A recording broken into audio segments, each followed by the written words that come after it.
Filipino and Asian love allegiance to parents, not spouse, fear and guilt. Brought to you by the leading ED treatment for excessive dishonesty and delusion.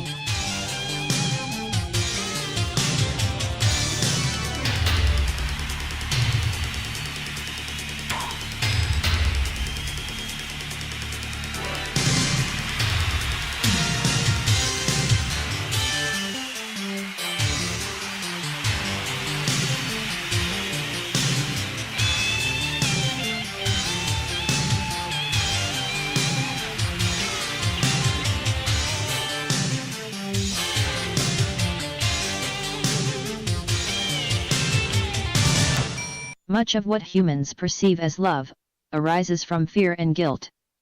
The first time the child recognizes a lack of patience or kindness from the parent, they experience fear. The child is dependent upon the parent for survival and seeks reciprocal altruism. The child internalizes their faults and guilt. The child seeks redemption and approval through allegiance to the parent. Ideally, love would be independently driven without any hierarchy of power by one over the other. In some relationships, power is held by both parties, and allegiance is given by both. When the child matures, the parental allegiance is transferred or extended to a lover or spouse. God is the personification of one's superego. The love allegiance to a God is very strong, as the person seeks reciprocal altruism from the God that holds power to save him. Fear and guilt play a role in all these reciprocal altruistic relationships. Romantic love has an additional component due to production of hormones of deep passion and attachment. The transfer of allegiance occurs in other instances of fear. Mind control often involves fear of the one in power. For example, pubescent girls who have been abducted and sexually abused will often profess that their abductor is the most wonderful person and lover on the planet, even a prophet of God. Men may join the military for the purpose of seeking a parental allegiance. Many Eastern cultures, including Filipinos and Asians, maintain a primary allegiance to their parents. They rarely extend to their spouse the allegiance the parents receive.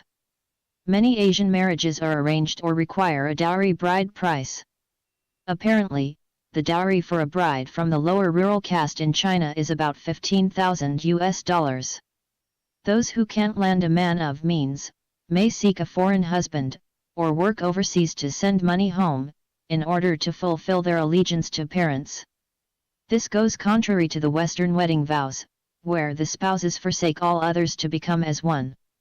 Some children will marry someone they don't love, or work in a sweatshop to send money home, even though others in the family were given more privileges. Sometimes, this actually adds additional encouragement for the worker to sacrifice harder to prove their allegiance, in the hopes of gaining the parents' acceptance. Western men who are aware of these cultural differences tend to resist marriage, knowing it's more of a gender role than romantic love. But with so many marital failures everywhere, many men are opting out of marriage, realizing that divorce laws are stacked against them. In some cultures, those who can least support children often have the most children, in hopes that one or two may be lucky enough to support them. Some parents have been known to sell daughters to brothels or use sons as labor.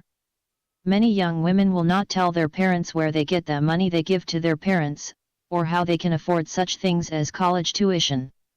The West is not any kinder on children, with many single women having children so they can collect welfare payments or to get a lucrative divorce with alimony.